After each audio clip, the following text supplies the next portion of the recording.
Eh bien, bon retour à tous dans ce magnifique amphithéâtre pour la suite des rencontres de la Fondation avec le troisième thème de la journée que nous avons intitulé « Les conséquences sanitaires du changement climatique, comment adapter les modes de réponse humanitaire et les systèmes de santé à ces bouleversements ».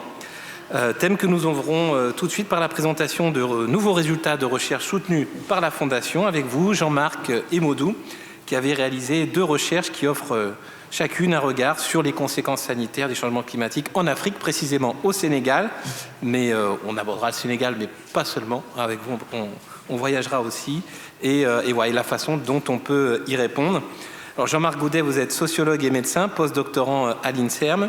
Et donc je le disais, avec le soutien de la Fondation Croix-Rouge française et de la Fondation de France, vous avez conduit une recherche intitulée « Température extrême et santé mentale des mères et enfants au nord du Sénégal ». Pour en dire quelques mots, le changement climatique et la santé mentale sont 2 crises mondiales entremêlées, touchant de manière disproportionnée les populations vulnérables, en particulier dans les communautés rurales du Sud, qui sont pourtant les moins responsables de la situation climatique. Et l'objectif de votre recherche, Jean-Marc, a été de comprendre les relations entre l'exposition aux températures extrêmes et la santé mentale des mères et des enfants dans une communauté rurale isolée au Sénégal, et de co-construire des actions préventives également avec ces communautés locales. Comment l'exposition aux températures extrêmes affecte-t-elle la santé mentale des mères et des enfants dans la région de Matam au Sénégal, et comment pouvons-nous co-construire des actions préventives avec les communautés locales pour atténuer ces impacts? Voici les questions qui ont guidé votre recherche. Maudou Ndiaye, bienvenue, merci d'être avec nous. Vous êtes géographe, chercheur à l'Institut fondamental d'Afrique noire de l'Université Cheikh Anta Diop de Dakar, au Sénégal. Et avec le soutien de la Fondation Croix-Rouge française et de l'Agence française pour le développement, vous avez conduit une recherche intitulée « Perception du risque sanitaire et adaptation au changement climatique des populations de la langue de Barbarie à Saint-Louis du Sénégal ». Près de Saint-Louis, justement, ce territoire pris entre l'océan Atlantique et le fleuve Sénégal, il y a tout un territoire qui est exposé à cette double pression du développement économique et du changement climatique. Inondation, érosion, salinisation des eaux en fragilisent l'écosystème. Comment les populations impactées perçoivent-elles les risques sanitaires et sociaux qui en découlent et comment réagissent-elles? Votre recherche, Maudou, a essayé d'apporter des réponses à ces questions avec pour objectif général de contribuer à une meilleure connaissance de la perception des risques par les populations, de leur degré de sensibilité aux différents impacts du changement climatique sur l'en-sortie et des stratégies d'adaptation mises en œuvre pour inverser les tendances. Alors, Jean-Marc, je reviens vers vous avant de vous entendre présenter rapidement les principaux résultats de votre recherche. À la Fondation, on a l'habitude de dire qu'on soutient beaucoup les jeunes chercheurs. Et j'avoue moi-même que quand je parle de vous, je dis souvent que voilà, on a soutenu un jeune chercheur, Jean-Marc Goudet. Et je me demandais si vous-même vous définissiez comme tel, après déjà pas mal d'années de parcours de recherche. Merci beaucoup Vincent pour cette question. Merci beaucoup pour l'introduction et bien sûr pour l'invitation ici aux journées. Alors, c'est une question importante, en fait. Jeune, du point de vue biologique, non, je vois déjà le vieillissement, j'ai 40 ans.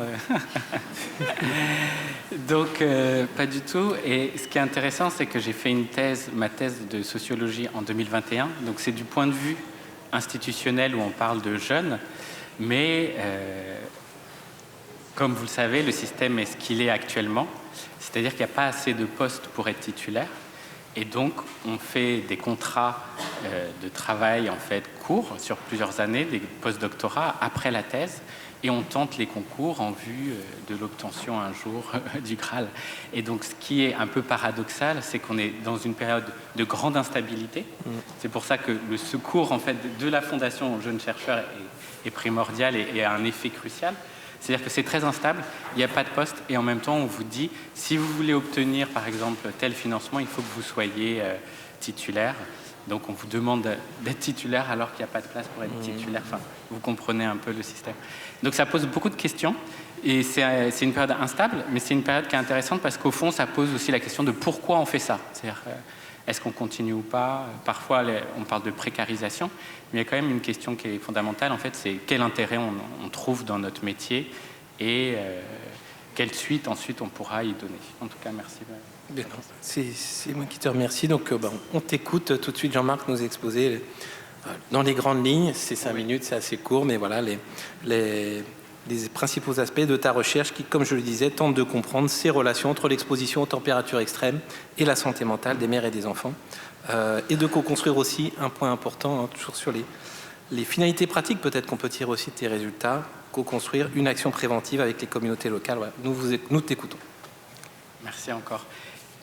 Une question qui m'a interrogé au début de la recherche, c'est comment on peut expliquer que la seule corrélation monotone entre la hausse des températures et la mortalité concerne le suicide.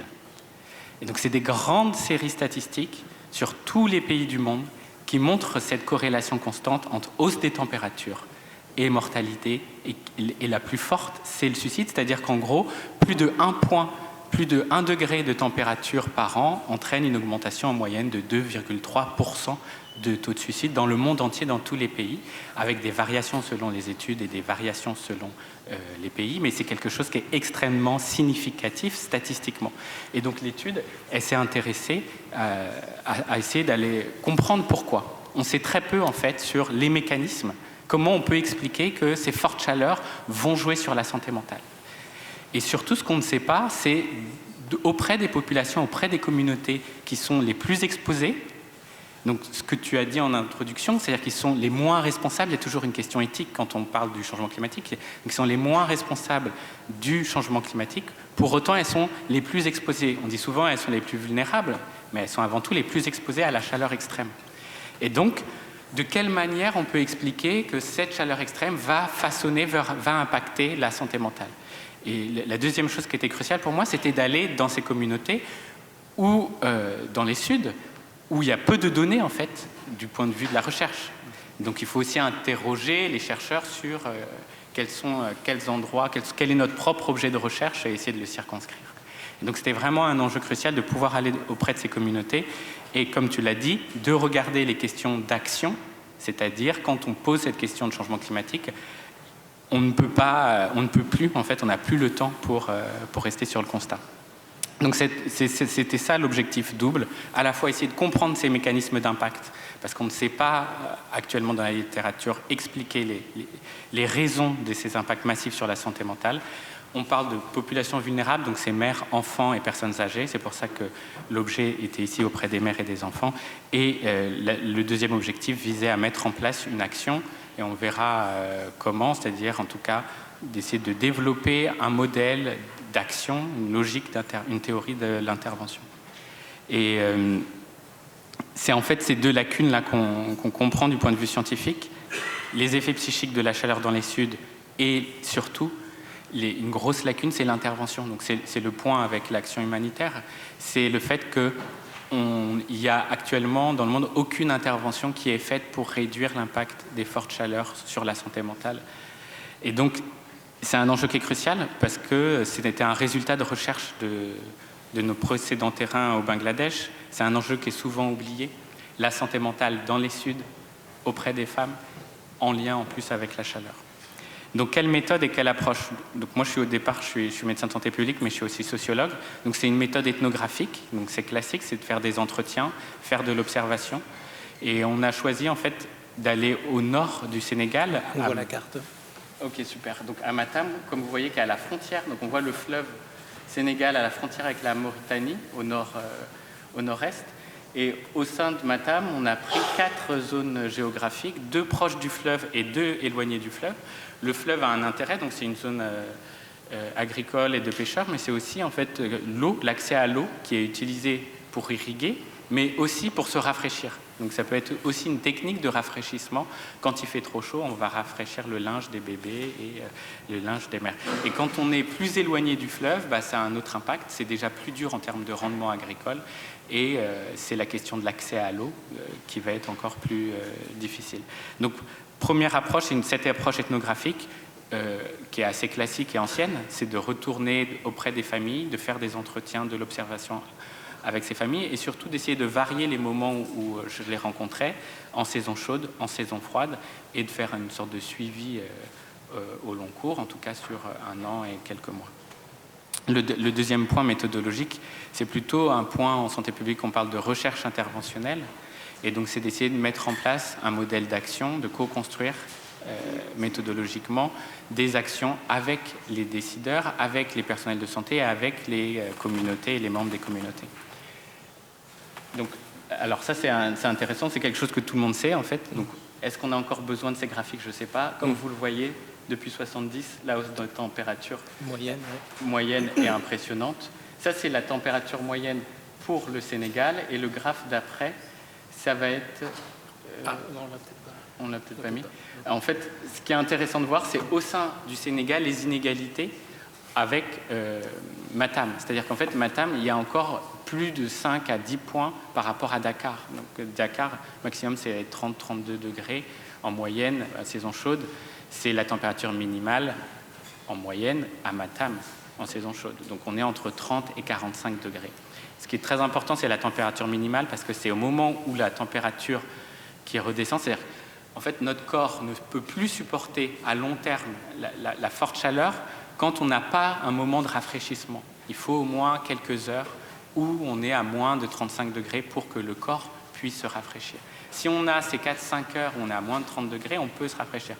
Et bien sûr, il y a les questions d'adaptation des populations. Mais donc, c'est vraiment un point crucial. Et ce qu'on voit, c'est que depuis 70, ça a augmenté de manière fulgurante. Et quand on parle avec les populations, depuis 10 ans, il y a des impacts massifs sur les rendements agricoles. Donc, on a des pertes de 20 à 50% des rendements. Et qui dit perte de rendement agricole dit bien sûr les revenus économiques. Et donc, bien sûr, ça va impacter la question de la santé, de la question en fait des stratégies de survie économique qui sont à chaque fois liées avec la santé. On peut regarder, je ne sais pas s'il y a le prochain schéma, c'est pour évoquer les résultats, quelques résultats quand même sur cette recherche. Non, il n'y en a pas, c'est pas grave. Pour vous dire deux mécanismes clés. Ce qu'on ne sait pas très souvent, c'est les mécanismes sociaux, comment les déterminismes sociaux vont façonner la santé mentale. Une première chose qu'on remarque, c'est qu'en fait, c'est la question de l'accès aux ressources vitales. Sur ce terrain, les ressources vitales, c'était l'eau, la glace, la nourriture et les soins de santé. Et ça, c'est des questions qui sont vitales à la saison chaude, c'est-à-dire tout simplement, est-ce que je peux accéder au centre de santé pour me faire soigner? Or, le personnel de santé lui-même souffre de la chaleur et va avoir des plages horaires qui sont beaucoup plus réduites. Est-ce que je peux avoir accès à de l'eau et à de la glace pour rafraîchir mon corps et rafraîchir mon bébé? Et en fait, ça va être un impact direct sur la santé. Et bien sûr, ce que vous avez compris, c'est le mécanisme indirect par la perte économique des revenus au moment de la saison chaude. Donc, on voit vraiment une variation des revenus. Et en même temps, il va y avoir une variation de l'état de santé mentale qui est associée avec ça. Le deuxième point qui est crucial, c'est la question de la charge des tâches domestiques auprès des mères. Donc, nous, on enquêtait auprès des mères, des femmes enceintes et des mamans qui avaient des enfants jusqu'à 1 an ou 2 ans. Et à ce moment-là, ce qui est très difficile, c'est la nuit. Les nouveau-nés, bien sûr, de manière générale, c'est compliqué. Et là, en plus, avec les très fortes chaleurs, ce qui va se passer, c'est que les enfants continuent de pleurer, n'arrivent pas à être calmés parce qu'il fait trop chaud. Et donc, il y a des carences de sommeil qui sont très fortes pour les mères, qui ça rajoute en fait au cumul des tâches domestiques. Et c'est ainsi que ça va impacter ensuite l'irritabilité, la fatigue émotionnelle et l'anxiété. Et le dernier point, et je termine dessus, ce qui est peut-être la surprise en fait de cette recherche, c'est qu'on a découvert des zones de conflit importantes et des conflits à 3 endroits au sein du ménage pendant la saison chaude entre l'homme et les femmes. Le deuxième point était au niveau des centres de santé. Parfois, au moment des salles d'attente avec les délais très élevés, il y a beaucoup de tensions entre personnel de santé et les mères. Et le troisième point, c'était les questions d'éducation, des conflits entre les mères et les jeunes enfants. Merci beaucoup Jean-Marc. On aura bien sûr au cours de la table ronde l'occasion de revenir sur les résultats de ta recherche. Maudou, avant de vous entendre présenter aussi rapidement les principaux enseignements de votre travail, une question que vous m'avez inspirée en préparant cette table ronde, parce que vous m'avez dit que souvent les populations que vous étudiez, que vous rencontrez sur le terrain, dans le contexte de votre travail de recherche, ne différencient pas chercheurs et hommes politiques. Alors, est-ce que vous pouvez m'expliquer un petit peu plus cette tragique confusion ? Merci beaucoup, Serge Vincent. Bonjour à toutes et à tous. Je voudrais d'abord commencer par remercier la Fondation Croix-Rouge française qui a soutenu cette recherche Alors, effectivement, cher Vincent, c'est une problématique que nous, les chercheurs des pays du Sud, nous rencontrons, notamment dans le cadre de cette recherche. La première fois, quand je suis arrivé à la Langue de Barbarie pour rencontrer les populations, notamment dans les camps de déplacés climatiques, il y a un monsieur qui me dit « Mais M. Ndiaye, qu'est-ce que vous faites ici? Qu'est-ce que vous avez amené pour nous ?» Bon, nous en avons marre des promesses politiciennes qui nous recevons sans solution à nos problèmes. Et donc là, c'est là où revient aux chercheurs maintenant de faire comprendre à ces interlocuteurs que nous sommes là pour documenter votre problème afin de relayer l'information aux décideurs, aussi bien nationaux et internationaux, afin qu'on puisse trouver des solutions. C'est là où maintenant que le débat s'ouvre pour pouvoir quand même discuter convenablement avec eux. Mais sinon, c'est problématique. Très bien. Donc c'est donc bien en tant que chercheur qu'on va vous entendre maintenant vous présenter les principaux résultats donc, de votre recherche qui questionnent, comme je le disais, la perception du risque sanitaire et l'adaptation au changement climatique des populations de la langue de Barbarie. Oui. Salut du Sénégal, nous vous écoutons, Modou. Merci encore, cher Vincent. Alors, je pense avant tout, je voudrais renouveler encore mes remerciements à la Fondation Croix-Rouge française du haut de cette tribune de l'amphithéâtre Liard de la Sorbonne. Mais je voudrais d'abord dire quelque chose. Je pense que, cher Vincent, aujourd'hui, on ne va pas me dire « M. Ndiaye, il est presque 14 heures, mais nous n'avons pas encore pris notre déjeuner. » C'est malheureusement le triste sort des déplacés climatiques de la langue de Barbarie. Et c'est ça l'objet de notre recherche, qui interroge en quelque sorte, de façon plus précise, la perception des populations locales sur la santé et la dégradation de leur milieu de vie dû aux effets adverses du changement climatique. Alors, dont l'objectif est en quelque sorte essayer de contribuer à une meilleure connaissance et au degré de sensibilité des populations sur les problématiques de changement climatique dont ils sont en train de vivre. Pourquoi maintenant cette recherche, cher Vincent? Alors, parce qu'elle présente un intérêt scientifique assez particulier. C'est-à-dire, il faut rappeler qu'avant, les recherches menées dans la langue de Barbarie se concentraient plutôt sur ce qu'on appelle l'évaluation des impacts liés aux problèmes économiques et sociaux. Alors que nous avons abordé cette problématique en ajoutant un point supplémentaire, notamment la dimension sanitaire. Alors, pour arriver maintenant aux résultats que nous avons retenus dans cette recherche-là, nous avons utilisé une démarche qualitative et une démarche quantitative qui vont s'appuyer sur les données climatiques, les données socio-économiques, mais également les données sanitaires.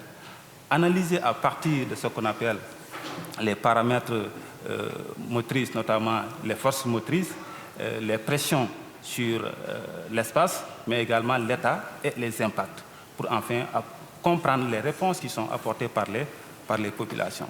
Alors, cette démarche nous a permis d'aboutir à 3 résultats majeurs qui nous permettent de dire que la langue de Barbarie est un milieu fragile soumis aux risques sanitaires, un milieu fragile soumis aux risques sécuritaires, et le tout causé par ce qu'on appelle la problématique du risque climatique. Et ces résultats sont aussi importants, notamment liés au risque climatique, parce que les fluctuations climatiques de la pluviométrie et de la température ont entraîné des inondations et des tempêtes violentes avec des conséquences dramatiques dans l'ensemble de l'île. Elles sont aussi sanitaires parce que la vulnérabilité a fait que plusieurs maladies qui étaient auparavant considérées comme disparues ou qui n'existaient pas commencent à faire ce qu'on appelle une résurgence, c'est-à-dire qui reviennent encore et qui persistent. Donc, parmi ces maladies, on peut noter le paludisme qui a monté en puissance. L'essentiel, presque 50% des populations interrogées disent qu'ils constatent une augmentation des cas de paludisme, mais qui est confirmée également par les données de la région médicale. Il y a également les maladies diarrhéiques, la malnutrition aiguë, et dont on va parler dans les discussions, mais également la dengue, et qui s'inscrit dans ce lot de conséquences liées entre les changements climatiques et les problématiques de santé. Mais également sécuritaire, parce que depuis l'ouverture de la Bresse, je pense que si nous avons la carte, vous allez voir que sur cette bande de terre dont la largeur varie entre 400 et 500 mètres, c'est cette bande jaune que vous voyez là, entre l'océan et la partie continentale, et que depuis l'ouverture de cette brèche, il y a eu ce qu'on appelle une sorte d'augmentation des risques liés aux accidents de pirogue qui a entraîné des centaines de morts depuis 2003 à aujourd'hui, mais également l'augmentation du nombre des effondrements de bâtiments, des constructions, mais également il y a eu ce qu'on appelle la multiplication des cas de disparition des pirogues dans la mer. Alors, quelle est l'utilité scientifique et l'utilité sociale de cette recherche? Alors, notre étude présente un intérêt scientifique parce qu'elle propose une dimension supplémentaire, comme je l'ai annoncé tout à l'heure, qui démontre qu'il y a un lien étroit entre le changement climatique et la santé. Donc, elle constitue une référence en termes de prévention, mais également de gestion sociale des ressources au Sénégal, mais également ailleurs. De façon un peu synthétique, c'est ça que nous avons retenu comme résultat principal. Je vous remercie. Merci Maudou, et encore une fois, durant la table ronde, nous aurons l'occasion de revenir sur vos résultats. Donc, je vous invite maintenant à participer à la troisième et dernière table ronde de la journée, et j'invite à me rejoindre Sylvie Olitreau pour y participer, et Philippe Testa. Sylvie, vous êtes politiste, directrice de recherche au CNRS et directrice de la recherche de l'École des hautes études en santé publique. Philippe Testa, vous êtes responsable santé et réduction des risques à la Croix-Rouge française. Et Chloé Orlan aussi, que j'invite à me rejoindre. Voilà, Chloé, vous êtes docteur en écologie de l'Université de Cambridge et référente écologue chez Action contre la faim France.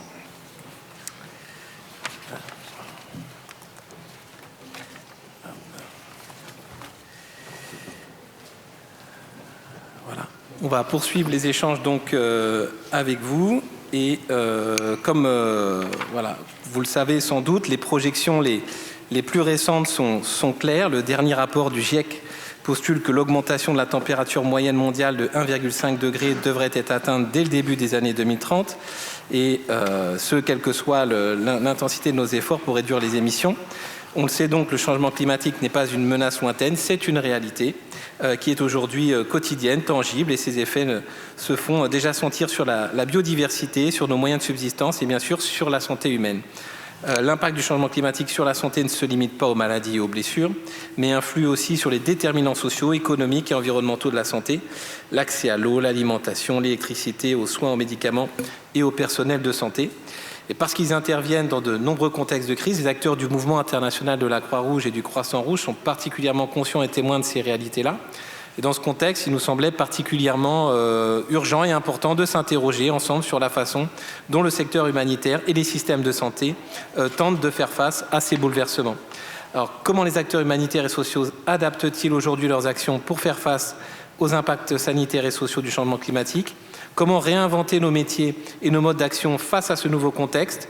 Et en quoi la crise climatique peut-elle peut-être aussi être vue comme une opportunité pour repenser le secteur humanitaire et imaginer de nouveaux modèles?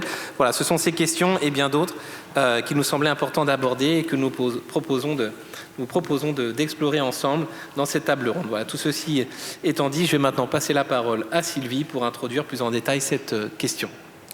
Merci Vincent. D'abord, un grand merci pour cette invitation d'animer cette table ronde qui est à la croisée, je dirais, de deux thématiques centrales, y compris à l'École de la santé publique, à l'EHESP, puisque les questions à la fois de santé-environnement et de santé mondiale deviennent des thématiques émergentes sur les questions de santé publique. Il est évident, alors je ne vais pas revenir sur ce qui a sans doute été déjà dit et que vous connaissez, puisque sauf à le nier, qu'il existe effectivement des effets déjà du réchauffement climatique dans la vie quotidienne des populations, que ce soit au nord ou au sud, y compris en Europe et y compris en France, où on voit déjà des effets tangibles. En tout cas, ce qui concerne la santé, on observe déjà à la fois des impacts directs et des impacts indirects et directs. et des effets sur les conditions de vie des populations. Les deux recherches qui ont déjà été introduites ont déjà vous a donné des indices importants sur le fait qu'il va y avoir des effets à la fois structurels avec des grandes catastrophes auxquelles il va falloir s'attendre, qu'elles soient naturelles ou liées aux vagues de chaleur, avec des effets évidents sur la santé au quotidien, que ce soit la santé liée au nouveaux virus émergents, à la fois au paludisme, à la fois ce qu'on appelle aussi en santé mondiale, le fait que la santé des plantes ou la santé des animaux s'altérant, eh bien, il va y avoir des effets tangibles sur la santé humaine. Donc tout ça, on le sait jamais assez, mais c'est déjà présent. L'objectif de cette table ronde, en tout cas ce que j'en ai compris, c'est quand même, on est face à cette problématique. Le secteur humanitaire déjà le constate, non seulement le constate, mais l'observe et est confronté à ces questions.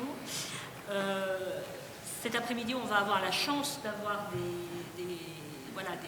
des experts, on va dire, en tout cas des représentations d'expertise qui pourront nous éclairer, qui pourront nourrir notre réflexion, et là je parle au public, sur les questions liées à la fois aux enjeux sanitaires contemporains, du changement climatique sur les populations, aux défis qui vont devoir être relevés par l'action humanitaire, et pas que l'action humanitaire d'ailleurs, mais notamment l'action humanitaire, et puis les pistes, parce que rester juste sur du constat, ça reste un peu frustrant, les pistes sur les questions de transformation nécessaires de cette action humanitaire. Alors pour vous rassurer ou pas, je dirais ou pas, parce que la recherche c'est long et quelquefois les enjeux sont très prégnants, et je sais que vous êtes souvent, notamment si vous êtes dans l'action humanitaire, pressé par l'urgence. De nombreuses recherches sont en cours, alors je vois aussi Camille Mazet dans la salle, moi-même je suis prise, on va dire, par une grosse recherche PEPR sur les risques qui est quand même pilotée par le CNRS. J'ajoute aussi ce point-là important, tant que nous avons des institutions publiques qui soutiennent les recherches sur le réchauffement climatique, voire les effets sur les populations, avec justement une mobilisation des chercheurs en interdisciplinarité. Je dirais qu'on ne gagne peut-être pas, mais en tout cas, on essaye déjà d'expliquer, d'expliciter les diagnostics et puis de penser à l'avenir.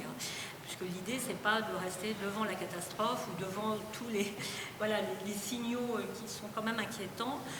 L'idée, c'est aussi de transformer nos modèles, peut-être, ou de s'adapter à ces modèles pour aller vers, je dirais, sinon des solutions, au moins des modèles d'accompagnement à la fois de l'action humanitaire et au service des populations.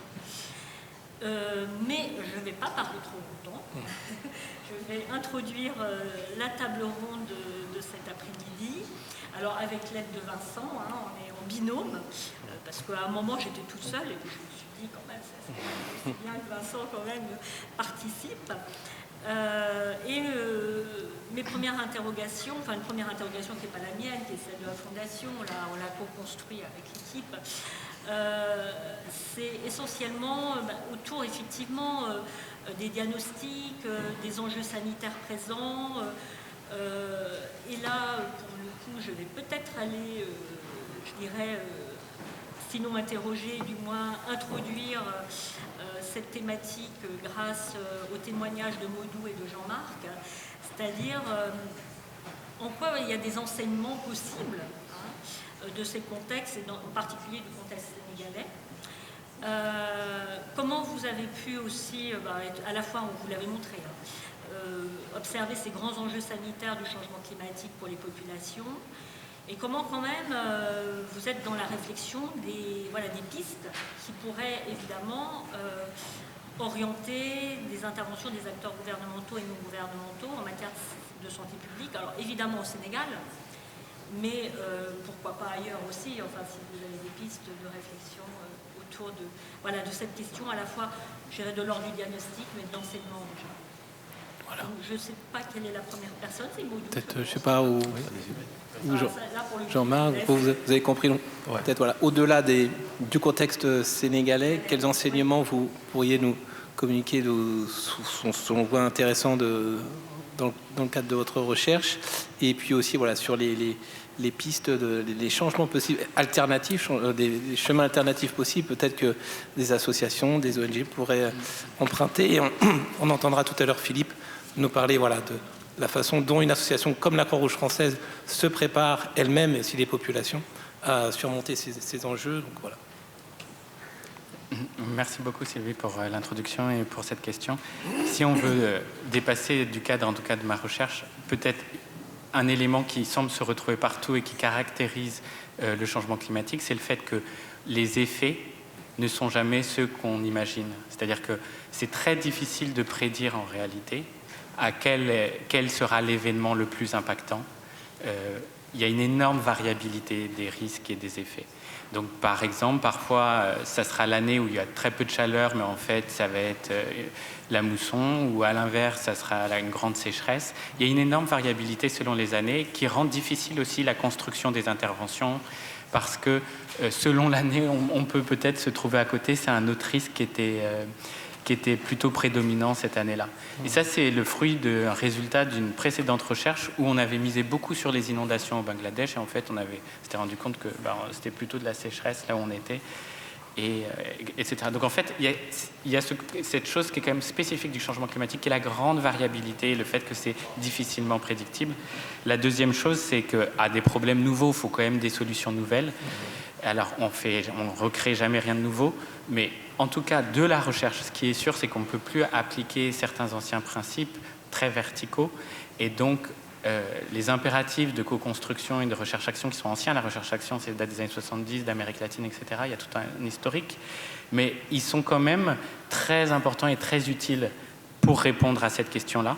Parce qu'en fait, souvent, on voit les populations comme vulnérables. En fait, moi, c'est les personnes les plus résilientes que j'ai vues, c'est ces mères-là. C'est-à-dire que les dames qui ont le plus de stratégies, de coping, même quand on parlait ce matin d'empowerment, ce sont ces femmes qui, tous les jours, font face à cette situation. Donc, elles déploient une énergie, une inventivité et des stratégies de l'agentivité qui est impressionnante. Et en fait, ça, c'est une opportunité quand même de construire à partir de là, à partir de ces personnes. Et on sait très bien qu'il y a beaucoup de politiques publiques, quand on fait l'évaluation, qui montrent qu'on n'arrive plus à faire des politiques publiques qui touchent les publics cibles. Et donc c'est peut-être l'opportunité justement là de construire différemment, en tout cas de ne pas avoir le même plan de séquence. Et peut-être juste un dernier point pour laisser la parole aux autres, c'est le fait qu'on peut avoir quasiment tous les maillons de la chaîne. C'est-à-dire à la fois les personnes les plus touchées, à la fois les praticiens, les ONG, les personnels de santé et aussi les décideurs. Et on ne peut pas agir sans un des maillons. Et donc ça, c'est quand même inédit, je trouve, en tout cas pour des problèmes de santé, et même, c'est quand même quelque chose d'inédit, c'est qu'il faut absolument mettre tout le monde dans la chaîne quand on veut résoudre ce problème. Et ça peut produire un effet, parce que très souvent, on dit « Ah, vous avez oublié d'impliquer les décideurs. Ah, vous avez oublié d'impliquer telle et telle personne. » Voilà, merci. Merci. Alors, Modou, même question donc, sur les enseignements au-delà du contexte sénégalais, puis aussi voilà, sur les pistes d'amélioration. Tu parles aussi beaucoup dans ta recherche de l'importance de co-construire, d'écouter les populations, déplacées climatiques sinistrées, et de co-construire peut-être aussi des solutions avec eux. Merci. Alors, merci beaucoup Sylvie pour cette question aussi importante qui est la colonne vertébrale de cette table ronde. Alors moi je pense que si on fait un peu le diagnostic de la situation sanitaire des populations de la langue de Barbarie, et au-delà du contexte sénégalais, il faut qu'on repense un peu ce qu'on appelle les modes d'intervention, notamment auprès des catastrophes humanitaires qui se développent dans ces territoires fragiles et vulnérables. Alors, c'est-à-dire, vous savez, par exemple, quand vous prenez la langue de Barbarie, si la catastrophe intervient, les problèmes économiques, sociaux et sanitaires qu'elle cause, je pense que le premier levier sur lequel aujourd'hui on doit insister, c'est le levier de la prévention. C'est-à-dire comment faire en sorte que, aujourd'hui, permettre quand même aux spécialistes, aux chercheurs dédiés de pouvoir quand même avoir à travers leur modèle, leurs enseignements, mais également les conclusions de leurs recherches, permettre d'alerter et de dire attention, dans tel territoire, si on ne prend pas les devants, ça pourrait aboutir à une catastrophe humanitaire. Et qu'en ce moment-là, les gens pouvaient prendre les devants, même si la catastrophe intervient, elle sera facile à mitiguer les problématiques et enfin permettre quand même à la population de vivre dans des conditions assez stables.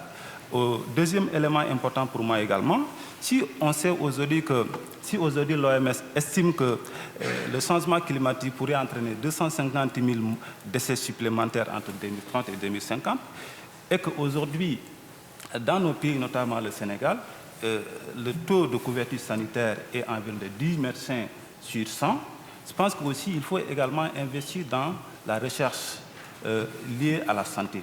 Notamment aujourd'hui, quand on regarde le cas du Sénégal avec 10 médecins pour 100 000 habitants, si les catastrophes ne sont pas anéanties, on ne prend pas des mesures préventives pour que cela n'arrive, ça pourrait entraîner ce qu'on appelle un bouleversement des systèmes de santé qui pourrait être encore plus catastrophique pour les populations déjà vulnérables qui vivent dans des situations assez compliquées, notamment dans les camps de déplacés de de Buntundur, de Boudiouk, qui sont un peu à l'extrême est et à l'extrême ouest de la ville de Saint-Louis, mais également le camp de Bambadji, où il y a également une sorte de cité qui est là, où il y a des populations qui sont dans des situations vulnérables et très embryonnaires, avec tous les risques sanitaires qui sont liés, avec des personnes âgées, des femmes et des enfants qui n'ont pas accès à une alimentation de qualité et qui posent aussi la problématique de l'accès à la problématique de la sécurité alimentaire qui touche ces déplacés. Et pour terminer sur le dernier point, ce que je veux dire, c'est-à-dire si on regarde également le fonctionnement de cette bande de terre avec tous les problèmes notamment liés à la dynamique fonctionnelle, mais également à la dynamique humaine et urbanistique de l'espace, il faut aller vers ce qu'on appelle une sorte de prise de conscience des populations pour aller vers la sensibilisation. Parce que ces peuples de l'eau, généralement, ont un attachement très profond avec l'eau. Même si la catastrophe intervient, ils pensent qu'ils peuvent rester. Et aller vers la conscientisation des populations, de dire que ces espaces-là doivent être des espaces qui doivent être libérés et que les gens puissent être déployés ailleurs.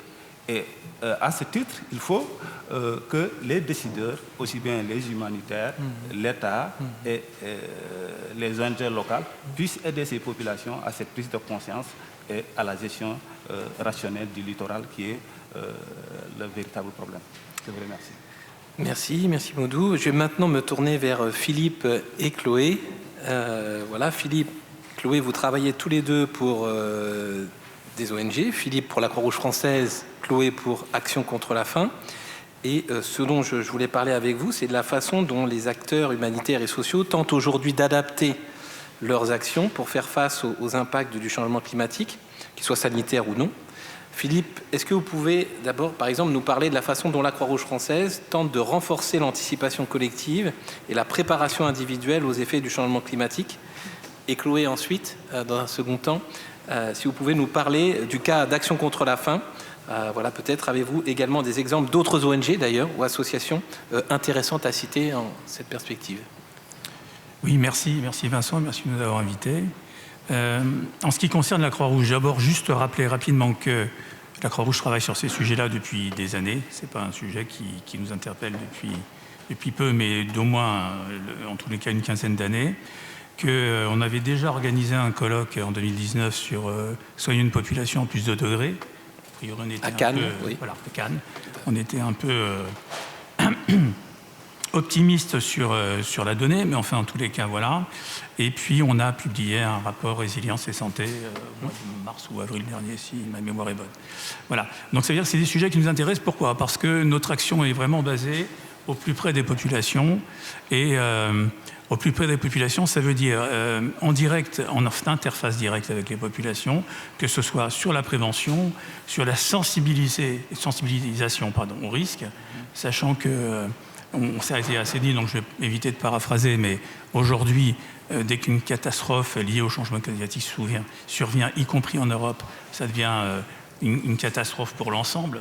C'est-à-dire que tout est désorganisé, les prises en charge sont des fois un peu différées. Enfin, on a quand même des difficultés à bien y répondre, même sur le territoire national, il faut bien se le dire, et que ça ne va pas s'arrêter demain. Donc l'idée, c'est vraiment de préparer le terrain au mieux. On a déjà un intérêt très particulier porté sur les personnes les plus vulnérables, les personnes qui sont frappées de grande précarité et les migrants, pour lesquels on a mis en place depuis maintenant quelques années des dispositifs de type centre de santé pour qu'au moins on puisse suivre ces populations et pas les laisser seules sans recours aux soins. Et on voit avec le temps des dispositifs qui sont de plus en plus sollicités, y compris par des gens qui ont accès aux droits communs, mais qui sont très loin de l'accès aux soins. Les ARS nous demandent d'aller visiter par exemple des gens qui sont isolés dans des fermes, où maintenant la seule ressource médicale, ou en tous les cas de santé, est à 50 ou 60 km de chez eux, et donc ils n'y vont pas. Soit ils n'ont pas les moyens d'y aller, donc on essaie de les transporter, soit leur activité, par exemple, je pense aux agriculteurs, n'ont pas forcément le temps de perdre une journée pour aller consulter. Donc on développe tous ces dispositifs-là. Évidemment que ces dispositifs-là ne peuvent être concrets et au point de vue, on peut parler du financement après, parce que finalement, tout ça, ça a un lien. Et on peut difficilement les porter si on n'a pas un soutien scientifique derrière. C'est-à-dire qu'il faut absolument qu'on puisse travailler, produire des chiffres, produire des données et montrer l'intérêt particulier dans la médecine, et en tous les cas dans la médecine préventive, de ces sujets-là et de ces dispositifs-là. Et c'est ce à quoi on s'attache maintenant depuis quelques années. Et c'est sur quoi on travaille particulièrement, y compris au département santé, puisque c'est santé, réduction des risques, et il y aurait un titre, mais on ne l'a pas voulu faire trop long, qui serait accompagnement au changement climatique, parce que finalement ça va avec. Et on a bien pris conscience de tout ça. Et ensuite, l'ensemble de l'association Croix-Rouge, l'organisation, de toute façon, un projet associatif qui est complètement tourné sur le soutien aux populations et la prise en compte de l'ensemble de ces problématiques. Et donc, il reste en tous les cas, l'idée, c'est vraiment de pouvoir diffuser l'ensemble d'une façon holistique, concertée et en appui avec d'autres partenaires, et d'en faire un sujet de plaidoyer qui soit porté très largement, puisque une grande partie de ce qui a été évoqué par nos chercheurs est peut-être pas complètement, mais en grande partie transposable en France aujourd'hui. Voilà.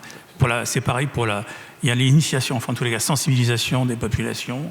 Il y a la formation peut-être de nouveaux agents de santé ou de professionnels de santé sur des critères un peu différents de ce qui existe aujourd'hui.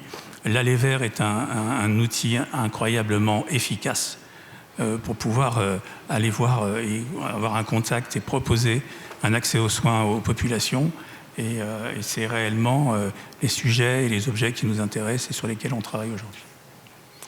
Merci. Chloé. Okay, merci tout d'abord pour l'invitation. C'est très chouette de participer à cette table ronde avec ces intervenants. Et pour Action contre la faim, comme vous le savez sans doute, le mandat est de lutter contre la faim et les causes profondes de la faim. Et donc dans les causes profondes de la faim, il y a le changement climatique. Donc comme les autres intervenants, on travaille avec les populations les plus vulnérables et qui sont donc les plus exposées à cette crise. Moi, je vais appeler ça la crise climatique et environnementale. Et le besoin de travailler sur ce sujet-là n'est pas nouveau, mais il est vraiment venu d'un constat du terrain, avec un impact énorme sur les populations avec lesquelles on travaillait dans diverses régions du monde, que ce soit des températures à 50 degrés en Irak, l'augmentation des tempêtes en Afrique de l'Ouest ou des inondations au Bangladesh. Alors on peut dire qu'on a toujours travaillé sur la réponse aux catastrophes. Après, il faut noter que ces catastrophes sont plus fréquentes et plus intenses.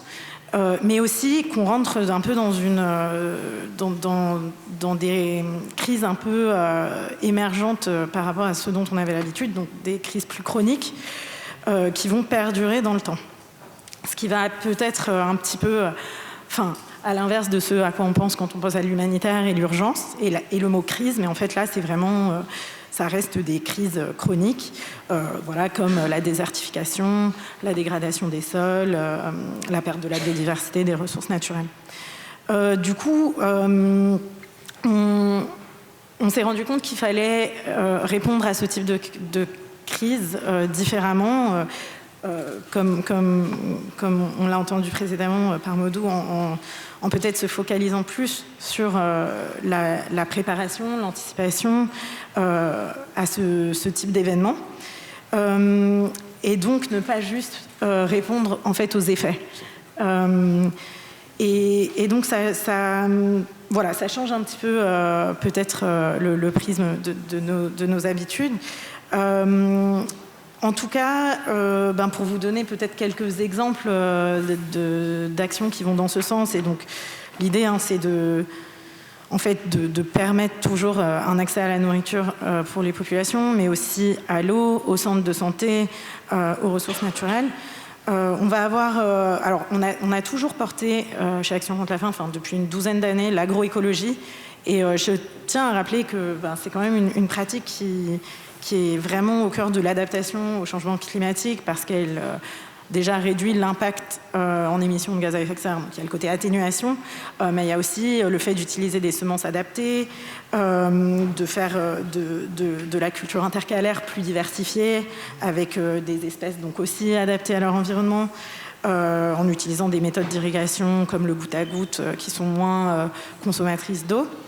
Et puis au-delà de ça, on va avoir des programmes aussi peut-être un petit peu plus innovants, comme l'utilisation de drones au Bangladesh pour alerter les populations côtières sur l'arrivée de tempêtes ou donc d'inondations côtières, grâce à l'utilisation de drones et de systèmes d'intelligence artificielle.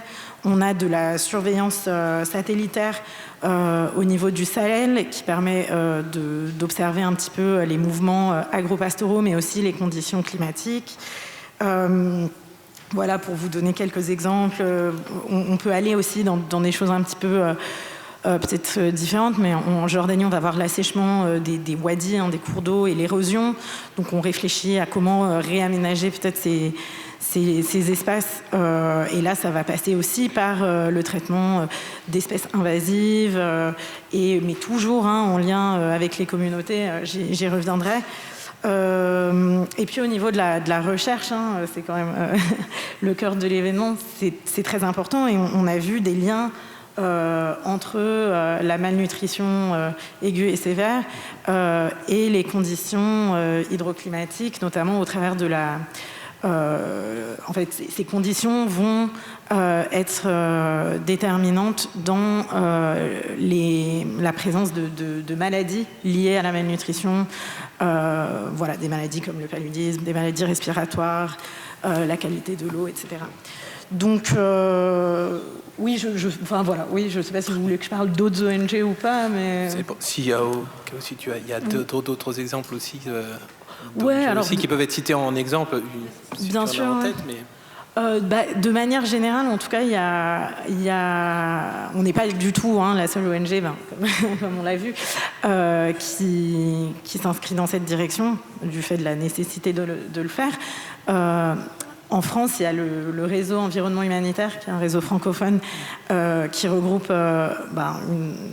je crois, 200 ou 300 membres, mais surtout avec un copil de 6 ONG qui se focalise à la base sur l'atténuation de l'empreinte environnementale humanitaire sur le terrain, mais va au-delà de ça, et je sais que tous les membres de ces organisations ont des programmes qui vont dans ce sens, et il y a aussi un groupe de travail qui se focalise sur la réduction des risques.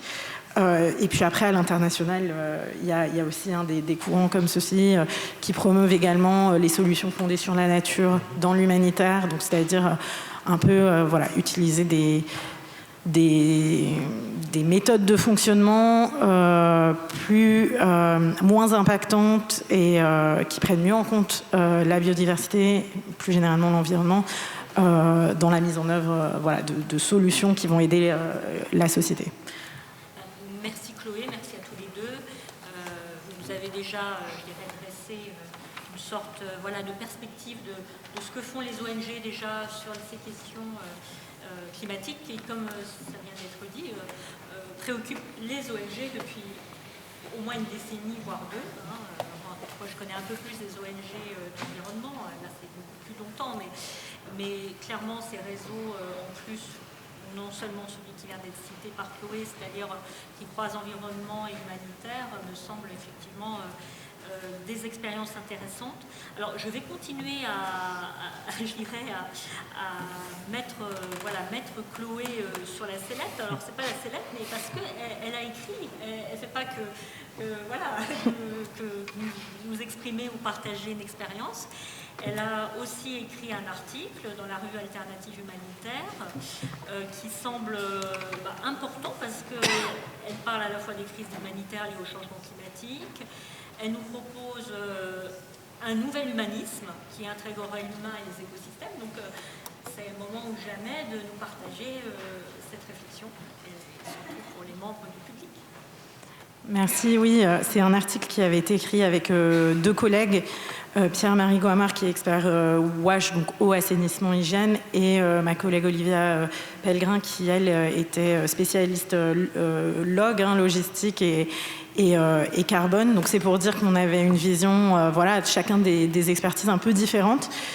Et oui, donc on a appelé ça, donc on s'est posé la question si la crise climatique et environnementale n'était pas une opportunité. Alors je pense qu'on ressent que c'est une nécessité, et peut-être c'était pour voir un peu le revers de la médaille d'un portrait assez sombre, de se dire que c'était une opportunité. En tout cas, c'est l'occasion peut-être du fait de ce dont on parlait avant, une crise temporellement un petit peu différente et différente sur d'autres caractéristiques dont je vais parler, mais qui demande peut-être une approche différente. Donc peut-être c'est l'occasion de changer d'autres choses. Après, ce concept, cette notion de nouvel humanisme n'est pas totalement nouveau. Nous, on a vu que c'était Irina Bokova qui en avait parlé la première fois en 2010, mais en tout cas, ça a mis un peu de temps, je dirais, avant que ce soit vraiment adopté dans les courants humanitaires, dans toutes les grandes conférences. Parce que avant, ça restait très centré autour de l'humain. Mais voilà, c'était une sorte d'appel à remettre, ou à mettre, à remettre l'humain plus au centre et son milieu, en fait, au centre. Et de se souvenir de se rappeler cette interdépendance entre l'humain et son milieu, des besoins dont on a des écosystèmes pour se nourrir, se boire, pour notre santé. Et du coup, et puis on voulait aussi en fait aller au-delà de la réduction de l'impact qui est bien sûr très important, et du principe de ne pas nuire, qui est au cœur de l'humanitaire, mais aller plutôt vers la résilience en fait, et peut-être que se dire de ne pas nuire, c'était aussi de prévenir un petit peu. Donc voilà, on a identifié un petit peu des axes de réforme. Je ne vais pas y revenir trop parce qu'il y a une table ronde dédiée à ça ce matin, mais déjà la localisation, parce que dès qu'on va parler d'environnement, ça va être très très contextualisé, ça va demander une expertise locale, des savoirs souvent traditionnels, locaux aussi. Donc ce type de partenariats sont mis en avant bien sûr. Et des partenariats peut-être avec des acteurs avec lesquels on a moins l'habitude de communiquer habituellement. Et puis ensuite, on a proposé une sorte de continuum d'action tournée autour de l'atténuation, l'adaptation et la restauration. Donc l'atténuation, c'est donc la réduction des gaz à effet de serre dans nos actions.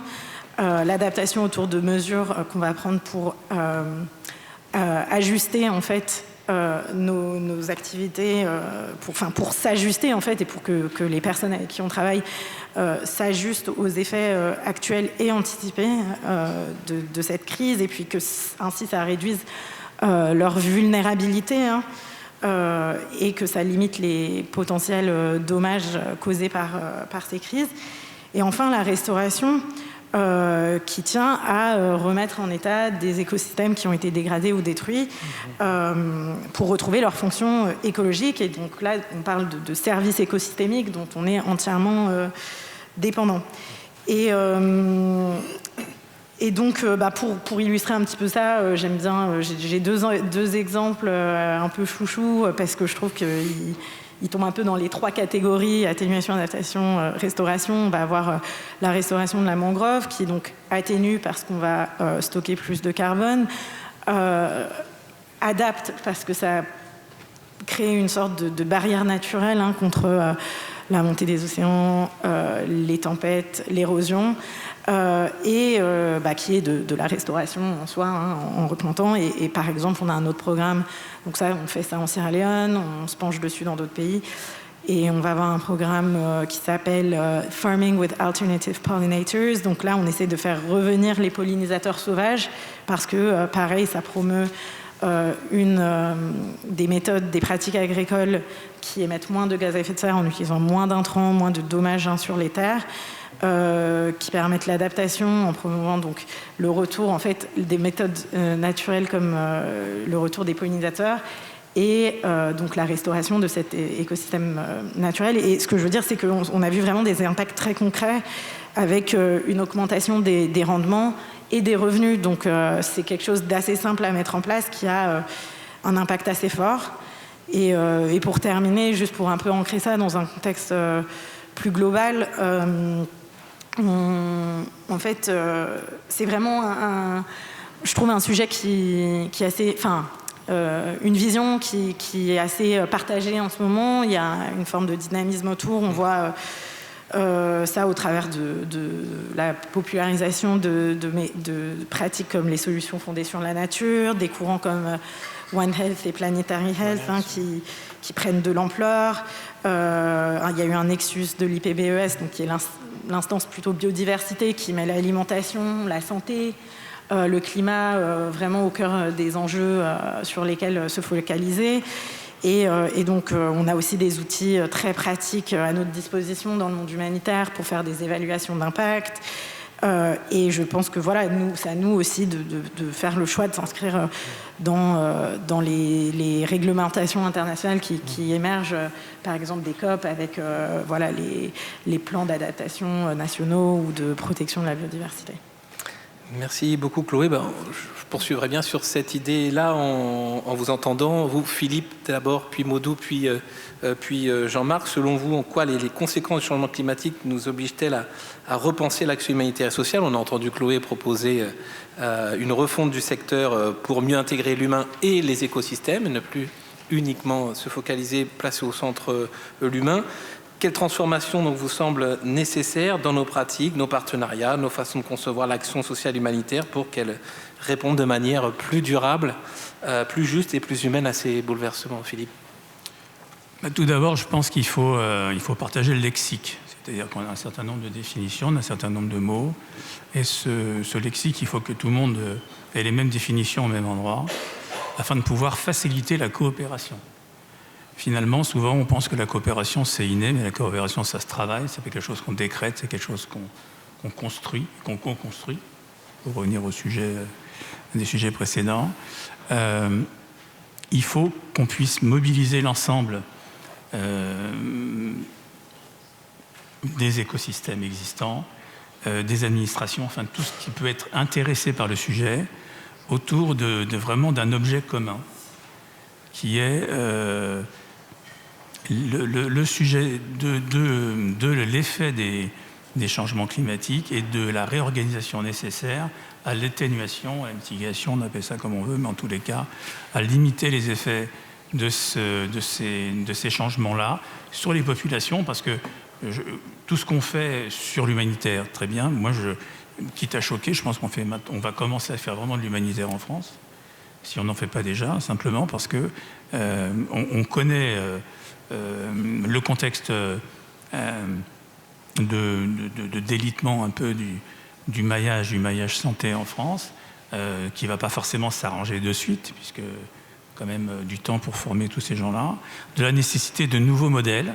Et là-dessus, moi, je suis tout à fait d'accord de dire qu'il va falloir qu'on crée de nouveaux modèles et de nouveaux agents et de nouvelles méthodes et très innovants sur un certain nombre de choses. Et demain, mais pour faire de l'innovation, il faut des ressources. Pour avoir des ressources, il faut pouvoir convaincre les gens. Donc l'idée, c'est réellement de capitaliser sur l'ensemble des bonnes volontés qu'on puisse réellement mettre en synergie pour que ça puisse produire des sujets concrets et des actions concrètes auprès des populations. L'intérêt du maillage de proximité, du dernier kilomètre, j'ai envie de dire, c'est réellement l'essence même du travail sur lequel on va se focaliser. Et je pense que les gens qui sont autour de la table en sont persuadés, hein, c'est pas le sujet, mais l'idée c'est vraiment de rassembler et de partager l'ensemble pour qu'on puisse vraiment avancer sur ces sujets-là, parce qu'on parlait de crise tout à l'heure, la crise finalement elle est un peu permanente, puisqu'une crise en chasse l'autre, malheureusement, et donc il va falloir vraiment qu'on se prépare, qu'on prépare vraiment concrètement à ça. Moudou. Merci beaucoup Sylvie, Vincent, autant pour moi pour cette question qui me paraît très importante pour l'action humanitaire. Si l'on sait aujourd'hui que dans le monde, près de 600 personnes sont mortes de paludisme et au Sénégal, en 2024, nous avons eu une tendance évolutive avec 260 décès en 2019 qui a grimpé jusqu'à 314 décès au paludisme. Mais également dans le monde aujourd'hui, près de 242 millions de personnes, d'élèves autant pour moi, dans 85 pays, ont vu leur scolarité perturbée par les événements climatiques. Et cela oblige aujourd'hui les acteurs de l'humanitaire, bien sûr, à repenser leur intervention. D'abord parce que la survenance de ces catastrophes devient encore plus importante et devient plus violente. Donc il va falloir repenser ce qu'on appelle l'approche en abordant cette problématique de façon inclusive, mais également de façon globale. C'est-à-dire les acteurs à l'échelle locale, à l'échelle régionale, à l'échelle nationale, mais également à l'échelle internationale, puissent conjuguer leurs efforts pour pouvoir apporter ce qu'on appelle des solutions préventives, mais également à la survenance de ces catastrophes naturelles, que l'on puisse arriver à amoindrir ce qu'on appelle les dégâts sur les populations vulnérables qui n'ont aucun moyen de défense par rapport à ces catastrophes-là, ne serait-ce que ce qu'on appelle des stratégies de résilience locale qu'ils développent et qui demandent à être co-construits avec les acteurs de l'humanitaire qui sont parfois à la marge par rapport aux acteurs nationaux, en fait, qui sont généralement arrivent en retard parce que l'action de l'État et l'action humanitaire, très souvent, ils ne viennent que quand la catastrophe se réalise. Alors que nous avions la possibilité peut-être de prévenir, de sensibiliser et de dire attention, alerter pour dire qu'ici, il y a la possibilité d'une catastrophe, que les gens prennent les dispositions pour éviter que de telles catastrophes ne se produisent. Et ça, je pense que les chercheurs ont un rôle important à jouer, c'est-à-dire à travers leurs méthodes d'analyse, leurs expériences, leurs expertises, mais également les données scientifiques rigoureuses qu'ils produisent sur ces problématiques-là pour permettre aux autorités nationales et internationales de pouvoir aider ces peuples vulnérables à quand même pouvoir faire face à ces situations assez compliquées que nous avons constatées sur le terrain. Merci. Jean-Marc, ton regard de chercheur sur l'actualité. Pour poursuivre sur ce que dit Moudou, et une chose très importante, c'est la question de la sustainability, donc la durabilité. Et donc dans les actions, c'est vraiment primordial de pouvoir avoir cette continuité. La deuxième chose, c'est la question de l'échelle. À quelle échelle se posent les problèmes, à la fois des impacts, des effets climatiques et des réponses. Ça, c'est une question qui est fondamentale, la question de l'échelle, qui n'est pas si évidente scientifiquement. Et juste pour donner un exemple, dans la réponse, dans l'action, c'est par exemple à quel niveau est-ce qu'on agit que à l'échelle comportementale ou est-ce qu'on agit aussi à l'échelle structurelle? Comment on combine les deux? Comment on combine à la fois le comportemental, l'échelle individuelle et l'échelle structurelle? Parce qu'on ne s'en sortira jamais, on ne résoudra jamais les problèmes tant qu'on n'attaque pas aussi les questions structurelles, les questions des institutions et des politiques. Dernière chose, c'est la recomposition des inégalités. Et en fait, ça, dans l'action, c'est très important. L'environnement va bouleverser aussi la question des types d'inégalités. C'est les populations qui pouvaient être privilégiées ne le seront plus. Les questions de genre sont très importantes. On voit sur des études au Bangladesh comment des femmes se sont fait piéger qui ne pouvaient pas en capacité de fuir alors que des actions préventives avaient été bien conçues. Donc en fait, de repenser à chaque fois cette question des inégalités quand on met en place les actions. Et juste pour terminer, par rapport à ce que disait Philippe sur la question française, pour la question française, je suis tout à fait d'accord. On est exactement en fait en train de se la poser, c'est la même. Et je pense qu'il y a beaucoup de leçons qui peuvent être apprises des Suds en fait pour ça. Et ça, c'est aussi une manière intéressante et innovante. Même pour les questions de santé mentale, il y a des ONG qui forment des coiffeuses à la question de la santé mentale pour former par pair et ensuite pour faire de la prévention. Ça, c'est en Côte d'Ivoire. En Ouganda, il y a des ONG qui travaillent avec les grands-mères, qui forment les grands-mères à l'écoute active pour prendre en charge la question de la dépression.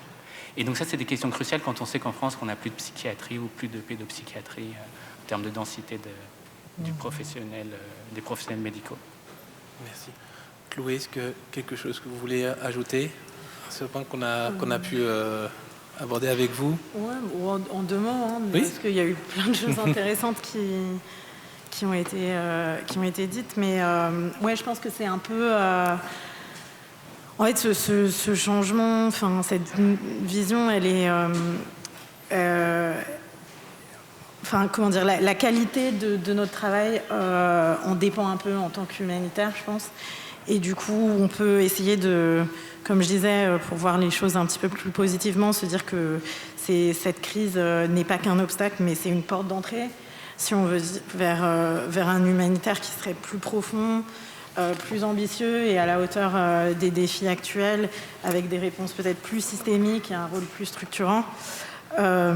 Qui nous permettrait peut-être de sortir de cette logique d'intervention d'urgence immédiate avec uniquement les personnes au centre, mais en disant cela, tout en ayant en fait les personnes au centre dans une approche communautaire aussi avec en fait en tête, et je pense que ça fait partie de notre travail quand on va penser à l'environnement, de bien garder le droit et l'accès de ces personnes aux premières nécessités. Hein. C'est vraiment primordial d'être sûr que cet accès-là et ces droits soient respectés. Voilà. Après, je veux souligner aussi l'importance de la recherche-action. Enfin, on voit que c'est vraiment important parce qu'on est en train de comprendre comment mieux faire, de voir ce qui fonctionne ou pas. Et je pense que ce sera ça qui va vraiment permettre d'avoir des programmes qui s'inscrivent dans la durabilité, qui fonctionnent, qui augmente la résilience aussi bien communautaire et écologique. Donc, voilà. Et puis tendre la main à d'autres ONG, mais je précise, on ne devient pas une ONG environnementale non plus, mais je pense qu'il y a vraiment une complémentarité des différentes expertises qui doivent se retrouver pour bien travailler, pour voilà, être plus efficace. Un grand merci Chloé, un grand merci à tous pour ces contributions. Alors, avant de lancer le débat, je me permets alors juste, sinon de faire une synthèse, parce que ça serait un peu compliqué, mais en tout cas, ce que j'ai compris en vous écoutant, c'est que ce dérèglement climatique, parce qu'on parle aussi de dérèglement climatique, et c'est peut-être un peu plus approprié finalement que catastrophe, parce que les catastrophes, il y en aura plein, mais dans le cadre de ce dérèglement climatique, ouvre aussi tout un champ de défis, et de défis qui remettent en cause sans doute les routines qu'ont les ONG d'humanitaire, mais pas que, sur la question de comment réagir aux catastrophes. Là, c'est ce que j'ai compris de chacune de vos interventions, c'est qu'on est plus maintenant dans les situations de prévention, d'alerte, de comment faire pour éviter que, ou même si justement ça se passe, quelles solutions pour accompagner les populations dans ces situations, alors soit de catastrophe, mais la catastrophe elle est aussi sourde, c'est-à-dire au sens où c'est pas une grande inondation, une grande catastrophe naturelle, mais c'est au plus près je dirais de la routine de la vie des habitants, des populations. On va trouver aussi des nouvelles solutions. Et ce que j'ai aussi retenu de vos différentes interventions, c'est que vous avez parlé de nouvelles manières de former les agents humanitaires, on va dire, ou les futurs humanitaires, les professionnels, l'invention de nouveaux modèles, les questions aussi, moi je trouve que c'est très important, et nous on le travaille aussi en sciences, c'est le rapport aux temporalités, puisque grâce ou à cause de ce dérèglement climatique, on est obligé de penser un peu différemment les temporalités. Et ce que je retiens aussi de la toute dernière intervention, ou avant-dernière, c'est la recomposition des inégalités sociales et des vulnérabilités. Et ça, je pense que ça va être l'enjeu du XXIe siècle, c'est-à-dire que les populations qui vont se retrouver confrontées à de nouvelles vulnérabilités, alors que précisément elles étaient protégées, ou en tout cas elles n'étaient pas encore vulnérables. Et la question du coup de l'accès aux soins, qui est aussi un point important des questions humanitaires. Donc voilà, c'était aussi pour essayer de faire une mini-synthèse à chaud, donc évidemment avec beaucoup de biais. Il y a plein d'autres points qui étaient très intéressants. Je laisse la place au débat et aux questions. Je vois une main déjà qui se lève là-bas et une deuxième. C'est les réactions. Donc à côté, voilà, Camille, et à côté de Camille, et puis Jean Le Goff qui a levé la main. Bonjour. J'avais deux petites questions pour rebondir sur deux remarques de Chloé. La première, c'est que vous avez parlé du triptyque réduction, adaptation, restauration. Et je serais curieux de savoir si la notion de régénération est perméable à l'action sanitaire et sociale en particulier. Et la deuxième question, je serais curieux de savoir si l'interfaçage entre l'action sociale humanitaire d'un côté et l'action écologique de l'autre, vous avez parlé de projets d'agroécologie, de projets autour des pollinisateurs mobilisant sans doute, je pense, les populations locales. Est-ce que ce type de combinaison est assez nouveau dans le cadre de l'action sociale, de l'action humanitaire, ou est-ce que vous voyez vraiment un potentiel de restructuration et de transformation autour de ces enjeux? Merci beaucoup. Merci. Est-ce que vous pouvez vous présenter? Je crois que vous êtes doctorant. Effectivement, je commence un doctorat sous la direction de Camille Mazet à Sciences Po et au Conservatoire national des arts et métiers sur la question de la régénération socio-écologique appliquée au territoire de Mayotte et de la Réunion dans un contexte post-cyclone. Merci. Merci. On peut prendre la question de Camille Mazet aussi, celle de Jean. D'accord, bonjour, donc Camille Mazet, je suis directrice de recherche au CNRS, donc je travaille dans une dimension socio-écologique sur la transformation vers la soutenabilité sur différents territoires vulnérables.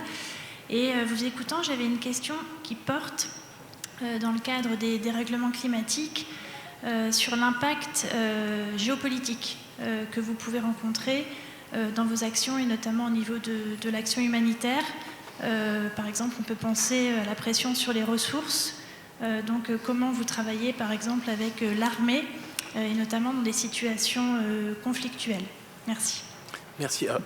Jean a levé la main derrière, et puis Philippe Riffman aussi, et Laurent Vidal. Voilà.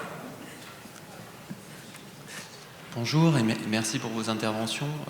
Je m'appelle Jean Le Goff, je suis psychosociologue et je commence cette année une recherche avec la Croix-Rouge sur le rapport à l'éco-anxiété des jeunes volontaires et soutenu par dans le cadre du programme Bénévolat où c'est des sujets qui émergent du terrain.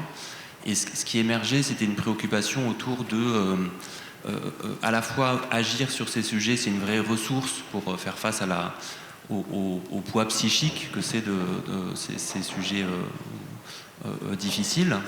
Mais en même temps, les personnes qui travaillent là-dessus sont aussi d'autant plus à connaître un peu les détails de la crise climatique et des effets, et donc aussi se retrouvent à porter une charge particulière. Donc voilà, j'avais envie de vous proposer, si vous avez envie, d'en dire quelque chose la difficulté que ça peut être de travailler sur ces enjeux, et de comment on fait pour que ce soit soutenable aussi pour soi de travailler là-dessus. Merci Jean-Philippe, Laurent pardon, et puis Philippe, et puis on aura déjà 5 questions pour ce tour de temps. Merci, donc Laurent Vidal, je suis chercheur à l'IRD, puis je préside le conseil scientifique de la Fondation. En fait, c'était plutôt une réflexion issue de votre propos, Jean-Marc, sur les liens santé mentale, chaleur et autres. Parce que ce que je trouve intéressant, c'est ce que ça révèle, mais qui n'est pas propre à ces terrains-là, c'est d'une certaine façon un feuilleté de risque et un feuilleté de vulnérabilité. Vous avez parlé des professionnels de santé, des femmes enceintes directement victimes de ça, potentiellement de leur entourage et autres. Et alors, la question, c'est comment réfléchir en tant que chercheur à la question de la prédictibilité puisque c'est vrai que les données du GIEC nous projettent quand même, et c'est leur rôle dans un temps assez lointain, alors qu'on a à la fois les traces du passé, des données passées, et puis aussi les perceptions des populations. Donc je pense que c'est des... comment dire, c'est ce que vous avez dit qui me fait penser à ça, mais ma remarque ne s'adresse pas forcément à vous, parce que je pense que vous connaissez tout ça. Il y a l'observatoire au milieu dans la région du fleuve, l'observatoire de Niarar, même s'il ne travaillait pas dans la région de Fatick, au centre du Sénégal, même s'il ne travaillait pas sur les questions de changement climatique à part ces dernières années. Donc on a des séries longues, premièrement. Deuxièmement, on a des populations qui perçoivent et qui peuvent anticiper des changements, donc c'est important de les écouter. Et enfin, ça nous appelle à des approches pluridisciplinaires. Il y a une dizaine d'années au Sénégal, il y avait un projet sur les vagues de chaleur. Voilà. Alors c'est les météorologues, les spécialistes des courants terrestres, si je puis dire. Évidemment, ils n'ont pas regardé ce que ça donne sur la santé mentale. Mais enfin, voilà, c'est des pistes méthodologiques auxquelles vous avez certainement pensé, mais que je partage avec les collègues ici pour pouvoir éclairer ce sujet-là. Merci Laurent. Dernière question, Philippe. Philippe Riefmann, merci. En tout cas, c'était très passionnant. On aurait tous plein de questions, donc je vais me... Mais vous avez beaucoup parlé de prévention, finalement, préparation, prévention, et des organisations militaires et des populations. Il y a quelque chose qui me... Comment ça s'articule... La question s'adresse surtout à Chloé et Philippe. Comment ça peut s'articuler avec une thématique qui émerge beaucoup maintenant, qui est celle de la santé globale pour tous, One Sustainable Health, santé animale, santé humaine. Comment on peut articuler cela en termes effectivement de recherche et de pratique, parce que c'est quelque chose qui émerge. J'ai reçu une information tout à l'heure, il y aura un sommet l'an prochain à Lyon là-dessus, donc on va vous écouter un petit peu là-dessus. Alors, on a eu 5 questions. Qui veut commencer? Philippe? On fait dans cet ordre-là, Philippe, puis Chloé, Maudou et Jean-Marc, et on conclut? Alors moi, je ne sens pas de répondre à toutes les questions. Non, mais... Il n'y a pas cette prétention. Sur la santé globale, je pense que effectivement, c'est un sujet qui interroge, dont il faut qu'on doit considérer. Aujourd'hui, la difficulté, c'est déjà de bien réaliser les missions sur les domaines de santé sur lesquels on se trouve. Alors évidemment, on suit l'évolution de ce concept. Évidemment, je disais tout à l'heure que notre approche est holistique, et l'holistique, forcément, elle va s'ouvrir. Après, sur concrètement, qu'est-ce qu'on fait sur le terrain? Je serais bien embêté de vous donner des exemples aujourd'hui. Par contre, effectivement, il faut qu'on puisse le considérer. Et c'est pareil, il faut qu'on puisse avoir, en tous les cas, des données à pouvoir exploiter pour ensuite en faire sûrement un objet de recherche. Mais l'idée est de pouvoir mixer l'ensemble de cette nouvelle donne avec ce qu'on collecte déjà comme données autour de la santé des populations, de leurs difficultés d'accès aux soins, de dégradation, etc., des maladies chroniques, de la prise en charge des maladies chroniques, etc., et puis de tous les publics vulnérables avec lesquels on travaille. Mais c'est un vrai sujet là, qui est en train de pousser, sur lequel on est en veille pour pouvoir voir comment on va pouvoir, dans ce concept-là, aller chercher des choses qui vont pouvoir alimenter ensuite nos actions. Merci. Chloé, alors peut-être pas sur toutes les réponses, mais... Ouais, non, déjà, ou bien peut-être je rebondis sur ça en premier, vu que pour poursuivre sur le sujet de la santé, une seule santé pour tous, santé planétaire. Je reviens de ce forum à Lyon là, qui était sur le sujet. Donc ça signale un intérêt pour la thématique. Après, faut encore se l'approprier un petit peu, mais il y avait beaucoup d'autres collègues de différentes organisations humanitaires qui étaient présents. Donc je pense que tout le monde essaye de bien comprendre, de se pencher dessus. Je pense que d'une certaine manière, parfois on en fait déjà. En tout cas, santé planétaire, moi je trouve que... j'auto-labellise un petit peu certaines de nos approches comme telles. Par exemple, celui sur les pollinisateurs au Zimbabwe, parce qu'on va avoir un impact sur la nutrition, sur l'écosystème, sur aussi le bien-être humain. Donc il y a pas mal de volets. Pareil, quand je parlais des projets de recherche sur les liens entre certaines maladies, l'environnement, la malnutrition, et certaines de ces maladies peuvent être vectorielles aussi, et les zoonoses. Je pense aussi, on commence à se pencher sur la question de l'impact des mines, sur la santé humaine, sur l'environnement, pareil sur les impacts sociaux, ou encore sur les systèmes agro-pastoraux et les impacts environnementaux. Donc là aussi, vous voyez bien le lien, je pense, santé animale, humaine et environnementale. Donc ça, c'est un gros sujet, je pense, mais encore en cours d'appropriation, je pense. Enfin, voilà. Et je pense qu'il y a des choses qu'on fait qui s'inscrivent un peu dans ça.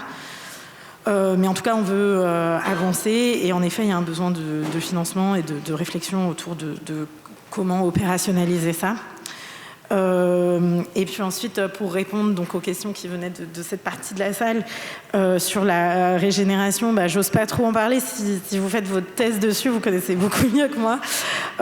Mais je pense que ça rentre un peu dans le continuum au niveau de la restauration quand même, et c'est sûr que c'est des pratiques qu'on promeut aussi, la régénération naturelle dans le cadre aussi de pratiques agricoles. Après, au niveau social, alors là, je ne suis pas la meilleure pour en parler, mais on a un secteur santé mentale, soutien psychosocial, où je sais que c'est un sujet pour ces équipes-là.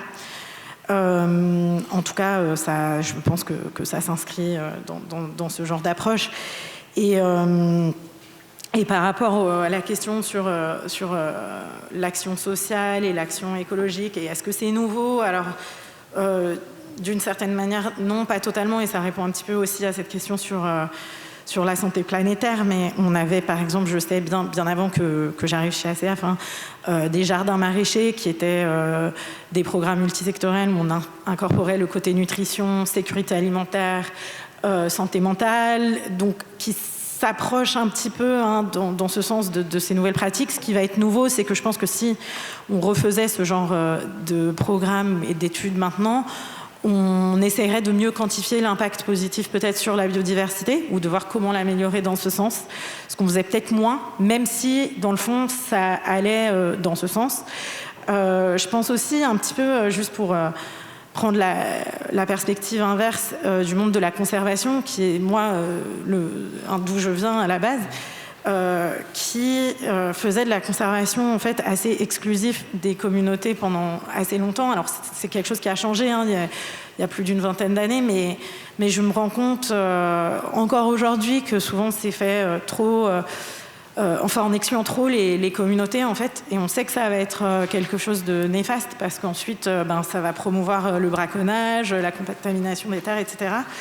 Donc, juste pour dire de l'autre côté aussi, je pense que c'est pas totalement nouveau. Il y a la notion de community-based ecology approaches qui existe depuis un moment, mais dans la mise en œuvre, c'est pas encore totalement ça, en tout cas dans certains écosystèmes. Donc voilà, je pense que c'est là où... Voilà, c'est en bonne voie, mais je pense qu'il y a un momentum là où ces mondes se rejoignent un petit peu plus. Et je ne m'attarderai pas trop sur la question de l'impact géopolitique, juste pour un tout petit commentaire. Enfin, je pense que vous en parlerez peut-être mieux que moi. Mais pour revenir à ce lien entre organisation de conservation et humanitaire, je pense qu'un des bénéfices en fait de nous mettre un petit peu dans le coup dans ces mouvements, c'est qu'on a accès à des populations qui sont souvent ignorées en fait de ces activités. Les populations avec lesquelles on travaille sont plus isolées.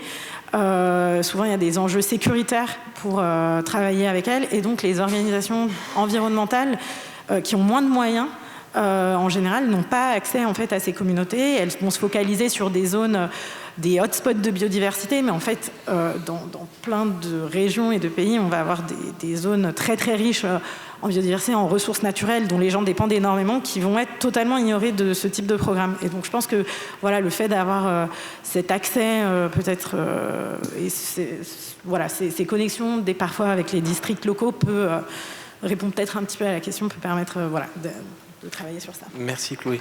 Maudou, Jean-Marc, on est quasiment à l'heure. Donc je vous demanderai juste de faire... Merci. D'accord. Alors, j'aimerais intervenir sur 2 questions. La première, comme l'a dit tout de suite la dame, la dimension socio-écologique et impact géopolitique. Je pense qu'il a souligné une problématique assez intéressante parce que très souvent, les littoraux constituent ce qu'on appelle des territoires d'enjeu. Les littoraux, généralement, ils constituent des territoires d'enjeu. Maintenant, les populations qui sont sur ces territoires-là, une fois qu'il y a la catastrophe qui arrive et qu'on les oblige à se déplacer, ou bien ils le font volontairement, la question qui se pose, après la régénération des terres, qui sera le propriétaire, qui occupera encore? Et donc, ça pose un sérieux problème géopolitique entre les populations elles-mêmes et l'État, ou bien entre les populations eux-mêmes.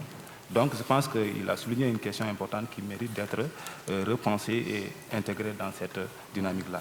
Et l'autre élément sur lequel je voulais parler, c'est par rapport à comment articuler santé animale et santé humaine, et dans le cadre global de la santé globale. Actuellement, nous, au Sénégal, nous sommes en train de vivre une pandémie, notamment la fièvre de la vallée du Rift dans le nord du Sénégal, qui aujourd'hui nous pousse à réfléchir encore comment aujourd'hui, nous, en tant qu'humains, on doit vivre avec les animaux pour pouvoir quand même analyser et prendre la santé de façon globale avec son environnement global. Et ce qui a poussé aujourd'hui le ministère de la Santé du Sénégal de mettre en place une division qui va traiter uniquement du rapport entre environnement, santé et changement climatique pour aborder de façon plus efficiente ces problématiques du rapport entre santé animale et santé humaine. Je vous remercie. Merci. Jean-Marc, le mot de la fin pour toi. Okay. La question auquel on n'a pas répondu, comment ça nous transforme nous-mêmes? Donc ça, c'est une question importante. Un outil en ethnographie, la réflexivité, ça marche toujours. Et surtout, moi, en tout cas, là où ça m'a impacté, pour être honnête, c'est sur la posture de recherche. Et donc, des recherches-actions, des recherches interventionnelles, où on travaille avec les gens, évidemment, ça facilite. En tout cas, c'est là-dessus que moi, ça a beaucoup joué. Et pour répondre à la dernier point, juste pour la question très pertinente soulevée par Laurent Vidal, sur la question de comment on prédit ou pas, ça c'est très important, vous avez tout à fait raison. Et en fait, au Sénégal, justement, il y a des papiers qui sont sortis récemment où ils cherchent à associer les savoirs scientifiques des météorologues avec les savoirs traditionnels. Donc c'est très intéressant puisqu'on prend vraiment les savoirs des populations et on essaye de prédire avec une certaine efficacité.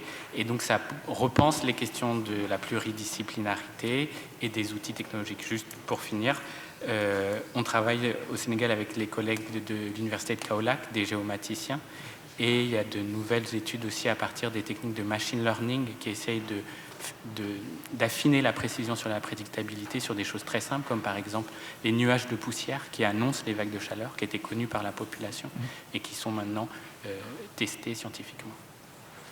Merci beaucoup. Merci Sylvie, Philippe, Chloé, Maudou, Jean-Marc. On peut vous applaudir. Merci beaucoup.